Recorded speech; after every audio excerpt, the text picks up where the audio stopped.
예, 안녕하세요.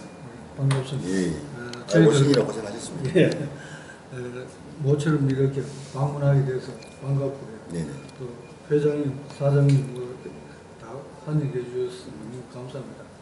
이제 간단하게 한 세 가지만 질문하도록 하겠습니다. 예. 첫째, 우리 한국 경찰일보가 추구하고자 하는 목표가 뭔지 그걸 좀 간략하게 좀 알고 싶습니다.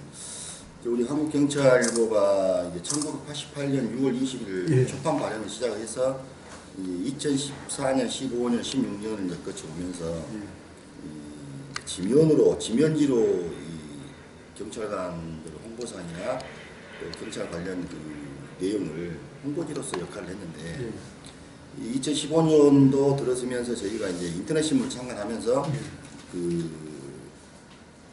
또 다른 것들, 다른 면을 다루지 못한 것들을 이제 세세하게 다뤄가는 과정을 지금 인터넷 신문을 통해서 하고 있는데, 저희들이 이제 한국경찰일보가 추구하는 바는 이제 간단합니다.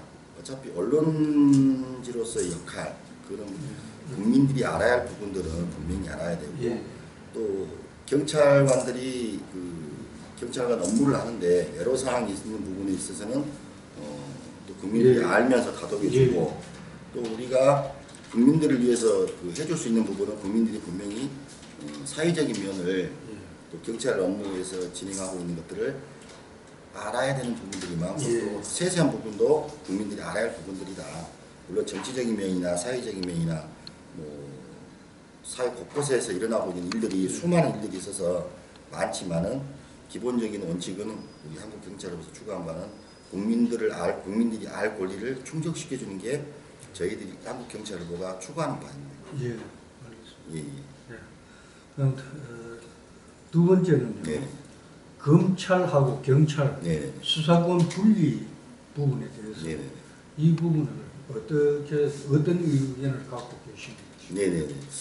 이제 그 부분이 가장 검경 입장에서 서로 간에 어떤 양보가 된다는 부분에서는 서로 간에 이견이 있었고, 또 경찰에서는 분명히 수사권 분리를 해야 된다고 주장을 했었고, 이거는 정확한 정답은 없다고 봐요. 하지만은 수사는 경찰이 하고 기소는 검찰이 하는 방식인데, 기본적으로 지금 그 구도에 대해서는 큰 이견을 갖고 있지는 않습니다. 하지만은 이제 이런 차이점이 있죠.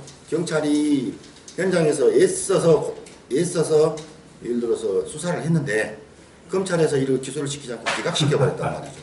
근데 경찰의 입장에서는 이건 분명히 기소 송치를 해서 이 사람 또 이 범죄 사실이 인정된 부분인데 이거에 대한 어떤 처벌을 받아야 된다 했는데, 검찰에서 기소를 붙이지 않고 기소 기각을 시켰다, 기소 유예를 시켜버린다 하는 부분에 대해서는 사실은 경찰들도 힘 빠진 일이거든요. 그래서 어찌 보면은 수사권 독립, 또 수사권이 보장돼야 되는 건 기정사실이고요.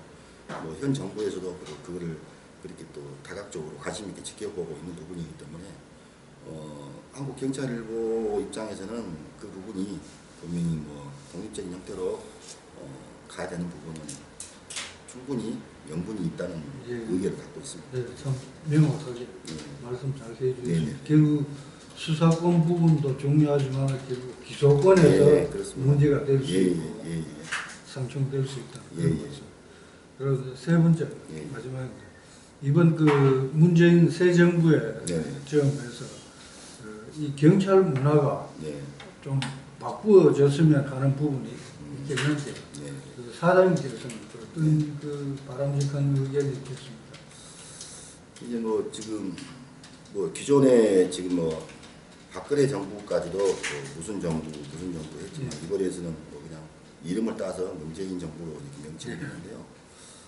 저는 그런 부분에서는 차라리 바람직하다고 생각합니다. 왜냐하면은 내가 어떤 정부를 갖춰서 이렇게 조직 개편해서 제도를 마련하겠다 하는 어떤 의지를 보여주는 거였는데, 실제로 아시다시피 지금까지 정부로서의 어떤 기능적인 부분이 국민들이 실망하는 부분이 많이 있었지 않습니까? 그러다 보니까 문재인 정부에 들어서 이제 그 부분에 대해서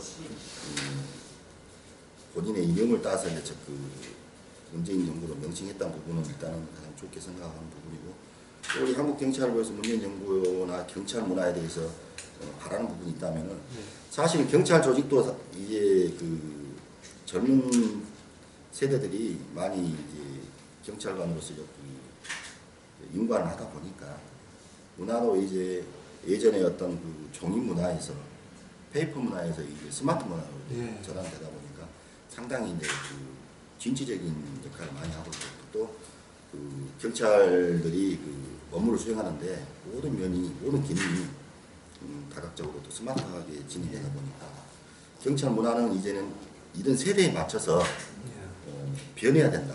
변해야 된다는 부분이 뭐냐면요.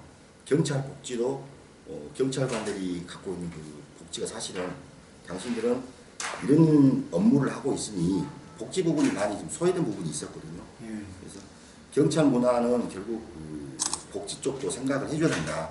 예를 들어서 이번에 그 2015년도 민주노총에서 그 민중총 굴기대회를 했을 때 그 백남기 씨가 그 백남기 씨가 이제 물대포 맞아가지고 사망한 사건이 있었는데, 지금 오늘 이제 그 대법에서 그 민주노총 그 한상균 위원장이 이제 그 선고 확정을 받았어요. 벌금 500만 원하고 징역 2년에.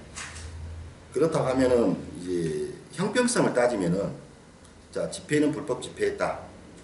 그러면 그쪽은 그런다고 인정을 하더라도, 자, 그럼 경찰관 그 당시 지휘본부에 대해서는 왜 처벌이 없느냐 하는 그 정의당 발표가 있었습니다. 그러면은 우리 한국경찰부에서는 추구하는 바는 그겁니다. 아까도 말씀드렸다시피 잘한 것은 잘하고 잘못된 부분은 분명히 질타를 받아야 된다. 그래서 경찰 문화도 이제는 그렇게 바뀌어져야 된다.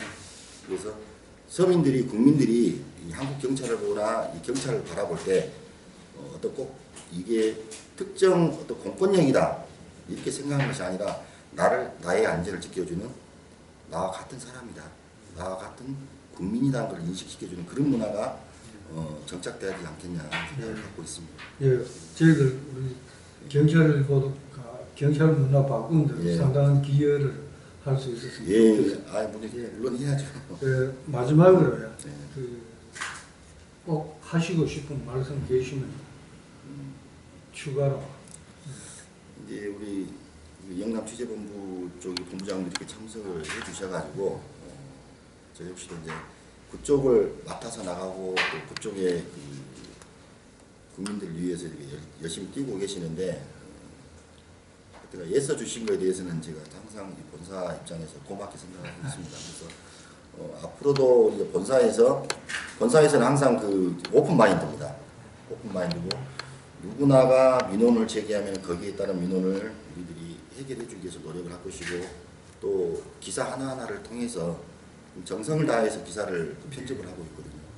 그래서 앞으로 한국경찰부가 그 취재본부랑 같이 발전했으면 좋겠습니다. 그래서 본사도 그렇게 노력할 것이고, 본사라고 해서 모든 것을 어떤 그 가지고 가려고 하는 것이 아니라 특권을 가지고 가려는 것도 아니고, 항상 취재본부 입장에서 또 지역에서 발로 뛰는 취재 기자들 입장에서 본사에서 뒷받침할 수 있는 부분은 충분히 뒷받침할 것이고, 또 그에 맞춰서 본사도 변화하고 또 사회 분위기에 맞춰서 되어가는 그런 한국경찰부가 되도록 이렇게 노력을 할 것이고, 또 취재본부에서도 그런 어떤 본사 입장을 많이 이해해 주시고 또 따라 주셨으면 좋겠습니다. 감사합니다. 예.